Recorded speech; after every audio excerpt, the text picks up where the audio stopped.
bonjour à toutes et à tous. Je suis aujourd'hui avec Sébastien. Bonjour Sébastien. Bonjour David. On va aborder le sujet de la commercialisation des produits locaux. Et on va essayer de comprendre comment les outils numériques vont aider en fait, le monde agricole à commercialiser leurs produits locaux. Alors pour ça, on a une petite statistique à vous faire voir, qui est relativement simple, qui est qu'aujourd'hui, les circuits courts, c'est 4% des ventes, mais c'est 84% des demandes. Alors, Sébastien, est-ce que tu peux nous expliquer cette statistique ? Alors oui, en effet, on est en plein changement de paradigme en ce moment. Pourquoi est-ce qu'il y a un tel engouement pour les circuits courts ? L'idée, c'est qu'il y a deux gros facteurs aujourd'hui, il faut bien comprendre. Le premier, c'est le changement des demandes des consommateurs et le deuxième, l'évolution de la réglementation. Sur les consommateurs, il y a trois choses qui ont vraiment changé dernièrement. La première, c'est que quelqu'un qui fait ses courses maintenant est de plus en plus conscient sur l'impact énorme qu'a l'alimentation sur la santé, le bien-être, le mental. On sait maintenant, pour la plupart, on savait tous que la malnutrition, c'est facteur d'obésité. Maintenant, on sait aussi que ça provoque des diabètes, de l'ostéoporose, des problèmes cardiovasculaires, etc., etc. Donc ça, je ne peux que recommander chaudement aux gens qui ne sont pas au courant de ça de se renseigner et de bien se nourrir. Bon, ça, c'est la première chose. La deuxième chose, c'est que les gens sont de plus en plus conscients aussi de l'impact environnemental. Ils sont à la fois conscients et sensibles sur l'impact environnemental des achats qu'ils font. Quand on pense qu'on peut acheter une pizza qui va avoir 10 fois plus voyagé que nous en toute une année, avec des céréales pour faire la pâte qui viennent d'Europe de l'Est, des tomates qui viennent d'Afrique, des graines pour aller sur la garniture qui viennent d'Amérique du Sud. Voilà, c'est des choses aujourd'hui, on se dit, il y a tout sur place. Si je veux limiter l'impact carbone de mon alimentation, qui est énorme, il faut que je fasse attention. Et le troisième point, qui va un peu avec, c'est l'impact sociétal que va avoir l'acte d'achat. Et on parle beaucoup depuis des années de oui, les agriculteurs, la juste rémunération, il faut s'en occuper. Les gens maintenant veulent savoir où va leur argent. Et l'acheter en direct et la juste rémunération des producteurs, c'est quelque chose qui maintenant influe sur l'acte d'achat. Il y a le CNRA qui a publié une étude récemment. En 2022, il y a encore un agriculteur sur 5 qui vit sous le seuil de pauvreté. En 2022, c'est complètement dingue. Donc voilà, on est vraiment sur un gros changement de ce point de vue-là. La bonne nouvelle pour ces agriculteurs, c'est que les circuits courts, c'est une belle solution qui vont pouvoir les aider à mieux s'en sortir. Et l'autre facteur, donc sur la partie réglementation, aujourd'hui, le plus gros acteur qui peut faire changer les choses, le plus gros acheteur alimentaire en France, c'est l'État. C'est toutes les cantines, c'est les mairies, c'est les collectivités, voilà, de manière générale, c'est un acteur énorme. Et depuis des années, l'État défend les producteurs, l'acheter rémunération, l'acheter responsable. Faites ce que je dis, ne faites pas ce que je fais. Les cantines, c'était surtout le moins cher possible. Donc ça, c'est vraiment en train de changer, là, avec quelque chose qui s'appelle la loi Egalim, qui a mis un gros coup de pied dans la fourmilière. Donc voilà. Tout ça pour résumer, le développement des circuits courts, c'est pas juste un effet de mode, on disait que c'était beaucoup pour les bobos parisiens. Non, c'est un changement sociétal profond qui est en train de s'opérer. Donc, quand j'écoute, en fait, quand je regarde cette statistique-là, 4% des ventes et 84% des demandes, et puis quand j'entends un petit peu tout ce que tu me dis, on a l'impression que c'est l'Eldorado, en fait, les circuits courts, que tout le monde devrait s'y lancer. Mais en vrai, ça se passe comment ? C'est quoi ton retour là-dessus ? Alors, je pense qu'il y a un Eldorado. Quand on voit les 4% aujourd'hui, ce que ça représente, c'est-à-dire qu'il y a un marché énorme à prendre. Pour reciter encore une fois le CNRA, qui est le Conseil national pour la résilience alimentaire, qui travaille beaucoup sur ce sujet, il pense qu'on pourrait arriver jusqu'à un équilibre pour avoir 50% de circuits courts et 50% du reste, parce que ça ne pourra pas être que circuits courts.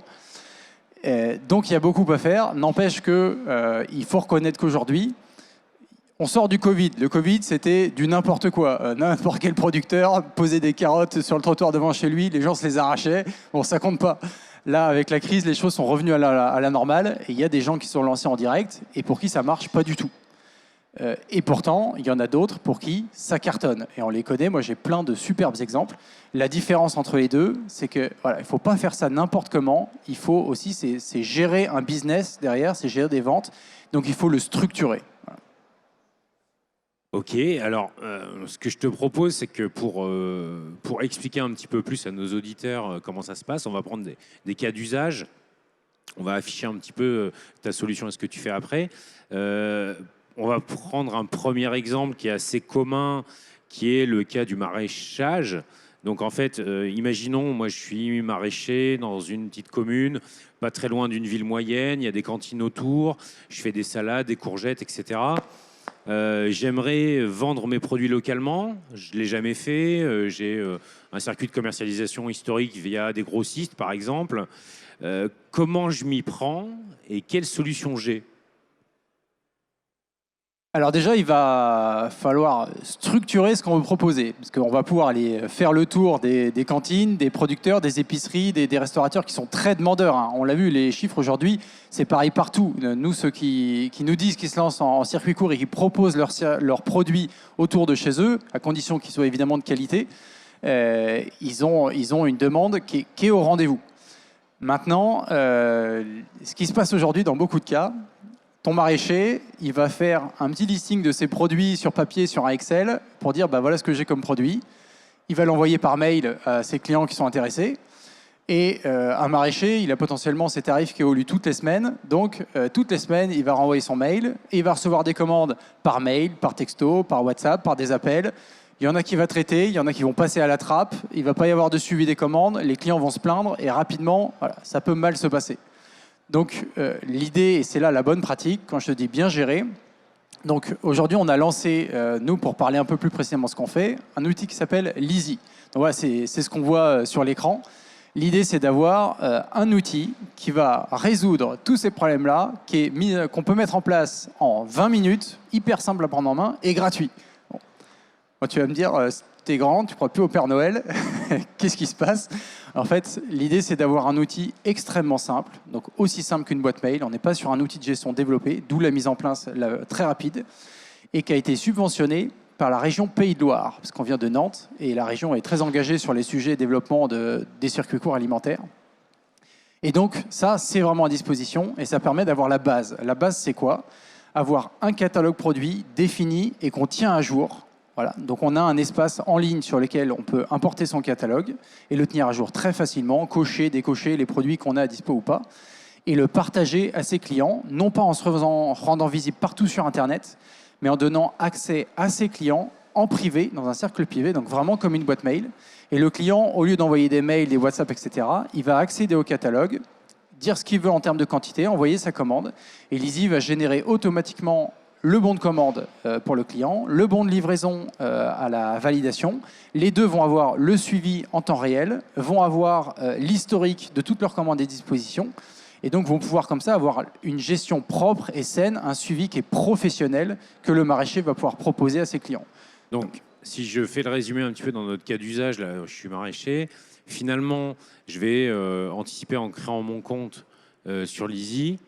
Et j'ai pas besoin de faire de site web, j'ai pas besoin de faire de choses compliquées. Je vais tout de suite aller démarcher mes futurs clients. Donc, imaginons un restaurateur ou une cantine. Je vais leur envoyer un lien. Finalement, ils vont accéder à cette interface-là et j'ai rien d'autre à faire. C'est ça, en fait, on invite ses clients. Alors évidemment, il faut leur en parler avant, qu'ils ne s'étonnent pas, mais on a juste leur adresse mail à rentrer. Ils vont recevoir un mail qui va les inviter à créer leur compte ou à se connecter, à accéder directement au catalogue. Et voilà, ils vont pouvoir passer commande. Et donc, vraiment, la base de tout ce qui est échange se fait de manière ensuite très fluide. Pour le client, en fait, créer un compte, c'est mettre son mail et son adresse. On a besoin de ces infos pour lui envoyer les notifications et pour générer les bons de commande. Donc, c'est le minimum requis, on va dire, pour que ça puisse être mis en place. Ok, donc quand on sait qu'il y a énormément d'agriculteurs même qui tout de suite on va dire le réflexe de dire il me faut un site web tout de suite pour avec une boutique de vente en ligne, du paiement et tout ça, etc. Ça coûte très cher, c'est très long, etc. Là, on a vraiment une solution extrêmement rapide, hyper accessible, parce on est sur une offre gratuite, pour démarrer et tester des exemples de vente directe. Donc pour des légumes, quoi, on va dire. Voilà. Complètement. Après, moi, je recommande quand même de faire un site web. Il y a plein de sites gratuits. Jimbo, il y a Wix, voilà, il y a différents. Et ça permet d'avoir une interface. Pourquoi est-ce que ça cartonne les circuits courts? C'est parce que, comme on l'a dit en intro, le consommateur veut savoir d'où ça vient. Et donc, moi, j'ai beaucoup parlé là, de commandes de restaurateurs et autres parce que c'est beaucoup plus facile de se lancer avec des professionnels que d'avoir la multitude des particuliers à gérer. Ça fait moins de clients, plus de volume. Et mais ces gens-là, ces professionnels, eux, ils revendent derrière alors au consommateur final qui est demandeur de savoir d'où vient ce qu'il a dans son assiette, ce qu'il achète dans le rayon. Et donc, avoir une vitrine, c'est aussi permettre de donner la connaissance aux commerçants, de dire, bah, voilà, ces carottes, ça vient de chez Michel, qui est à 2 km d'ici. Voilà, et on peut afficher ça. Souvent, on aime bien pour personnaliser, mettre le visage et autres. Donc, avoir une petite vitrine en termes de communication, c'est super. Et après, c'est pour que commercialement, ça tienne la route, il faut être très carré au niveau administratif. Voilà. Il faut que le client soit rassuré, soit facile de passer commande et qu'il soit rassuré sur le fait que ça va être bien suivi, qu'il va avoir ses documents administratifs, etc. D'où l'Easy. Voilà. Et alors, si on prend un autre cas d'usage, par exemple, parce que là, on parlait des légumes. Les légumes, ça se conserve un petit peu, finalement. Donc, je peux avoir le temps d'aller de faire ma récolte et puis d'aller démarcher pour voir ce que ça donne. Mais imaginons que je fasse de la vente directe de viande, hein, de caissettes de 5 ou 10 kilos, où là, je suis obligé d'anticiper l'abattage, la découpe, le conditionnement, les frigos, c'est compliqué, il y a une chaîne du froid à respecter, il faudrait que je m'y prenne vachement en avance. Est-ce que je peux aussi prendre des commandes et avoir une info sur la livraison? Comment ça peut se passer dans ce cas-là, par exemple? Ouais, alors la partie gratuite, donc l'outil gratuit Leasy, c'est vraiment la base de la gestion de commande. Et en effet, très vite, nous, on a été sollicité par pas mal de producteurs qui passent par Leasy pour avoir plus. Parce que justement, c'est très limité, enfin c'est limité, c'est assez complet, c'est hyper complet en fait comme outil gratuit, mais on va souvent besoin d'aller plus loin. Et donc on a créé ce qui s'appelle Leasy Plus, qui est l'extension payante en fait, donc sur abonnement de Leasy tout court, et qui permet d'intégrer différentes choses. La facturation. Ça, c'est un premier point important, parce qu'il y a encore beaucoup de gens qui font les factures à la main, dans des facturiers, dans des modèles Excel. Alors, il faut savoir que faire ces factures sur Excel, c'est pas conforme à la réglementation. Voilà, on n'a pas le droit, normalement, de pouvoir modifier ces factures. Donc ça permet de l'intégrer, de l'automatiser. Ça va être de pouvoir avoir la base de la gestion de stock et de pouvoir aussi, notamment, appeler ses commandes, c'est-à-dire diffuser son catalogue par mail à des gens qu'on choisit, restreindre l'accès à des gens qu'on choisit, et personnaliser les offres par client. Donc voilà, typiquement un boucher. Nous, on a beaucoup de producteurs qui ont le cas. Ils vont se retrouver à réserver peut-être une fois par mois un créneau à l'abattoir. Et donc, une semaine avant, ils vont appeler les commandes chez tous leurs clients, des clients qui peuvent avoir des offres spécifiques selon les cas, parce que selon les volumes, évidemment, ils n'ont pas forcément les mêmes tarifs. Et donc, voilà, intégrer. Donc, on a des possibilités d'aller un peu plus loin, sans que ce soit un outil de gestion. On n'est pas un ERP comme il peut y avoir, comme Équilibre, voilà, un sujet que tu connais bien, comme Socléo, qui est aussi un membre de la ferme digitale. Il y a des outils qui permettent d'aller beaucoup plus loin dans la gestion. Nous, ça reste très simple, mais voilà, on a quand même des options pour aller un cran plus loin pour la gestion, pour des cas spécifiques. Ok.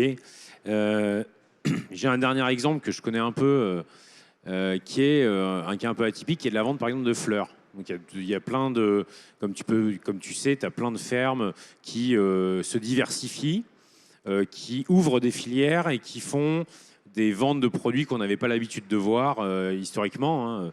Il y a plein de choses, et notamment de fleurs. Et donc, à destination notamment des mairies, tu vois, parce des fois, ils profitent du fait que, comme tu disais, les cantines sont très demandeuses pour aller proposer d'autres produits en circuit court.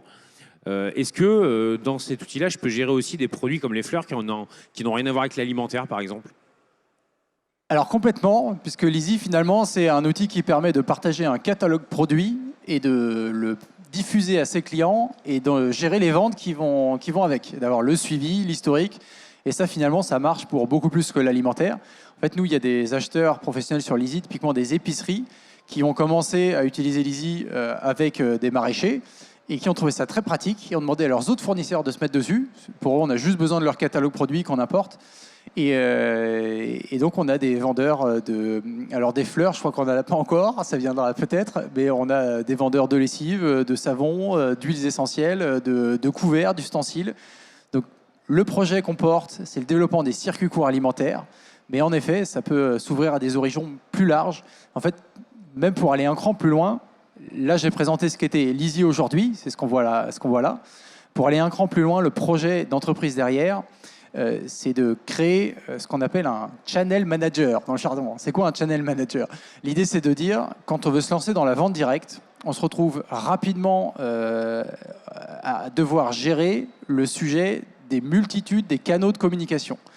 D'abord parce que quand on n'a pas d'outils, ça peut arriver par mail, par texto, par WhatsApp, par plein de choses. Donc ça, l'Easy, ça peut être l'outil qui permet de tout capter en direct, et être très pratique pour acheteurs comme fournisseurs. Mais derrière, il va y avoir aussi la possibilité de développer ses ventes en étant présent sur des marketplaces, des places de marché en ligne, sur des outils des acheteurs, sur des outils de mise en relation qui tous peuvent générer des commandes qui vont arriver d'un peu partout. Donc l'idée avec l'Easy, c'est d'aller tout récolter, ces commandes qui arrivent par plein de canaux de communication différents et tout centraliser à un endroit. Et ensuite, ces commandes, si on a besoin d'un outil de gestion un peu plus poussé que l'Easy, de pouvoir le remonter dans cet outil-là, dans lequel on va tout suivre. Et à l'inverse, de pouvoir prendre le catalogue produit dans ton outil personnalisé et de le diffuser sur les marketplaces et autres outils sur lesquels on va être présent. Voilà. Typiquement, demain, un producteur veut gérer de manière beaucoup plus précise ses stocks, sa facturation, personnaliser plein de choses. L'Easy, c'est un fonctionnement assez standard. Il va par exemple se tourner vers Équilibre, qui est une plateforme que tu connais bien. L'idée, c'est que ça permet de personnaliser, d'aller beaucoup plus loin dans la gestion et d'avoir vraiment un outil qui permet de gérer son business.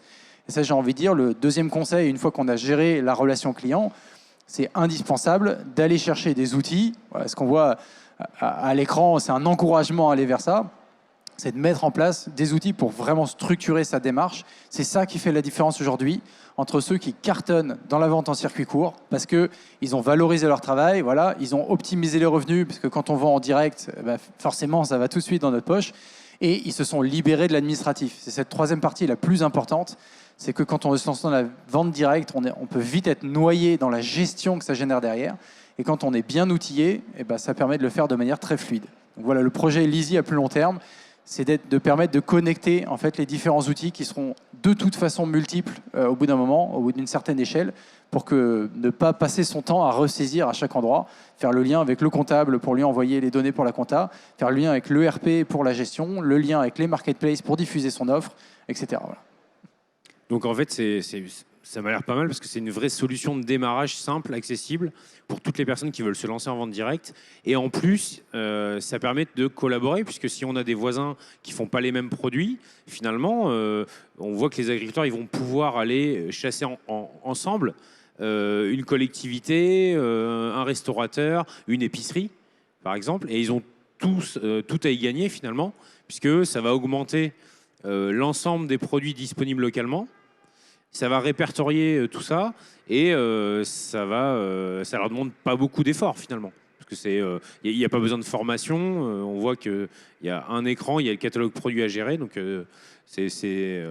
moi, ça me paraît plutôt pas mal de faire connaître ce genre de démarche-là à toutes les personnes qui veulent se lancer dans les circuits courts.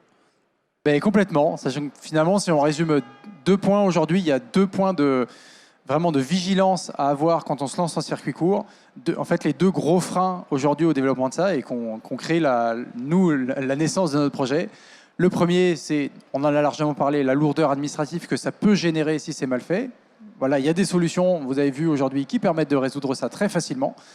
Et la deuxième, c'est la mutualisation. C'est ce que tu as dit. Pour bien vendre en direct, parfois il faut savoir mutualiser son offre pour arriver à quelque chose de complet et faciliter toujours plus la vie de l'acheteur pour l'encourager à passer commande, et la mutualisation logistique. Et ça, c'est le comment du pourquoi on est arrivé à cette idée de faire ce fameux channel manager, de tout centraliser quelque part. C'est que la logistique, quand on a des clients professionnels, ils veulent tous se faire livrer. Et ça, c'est pareil, c'est un truc, si on ne le fait pas bien, on ne le pense pas bien, on peut vite y passer tout son temps et tout son argent. Et donc, la mutualisation logistique, c'est une super réponse à ça. C'est quelque chose qui est très à la mode, dont beaucoup de monde parle, et qui marche franchement pas aujourd'hui. Pourquoi ça marche pas ? Parce qu'il y a un producteur qui a ses commandes dans son téléphone, l'autre sur son WhatsApp, l'autre c'est dans ses mails, l'autre c'est sur un outil de gestion, l'autre sur une marketplace, etc.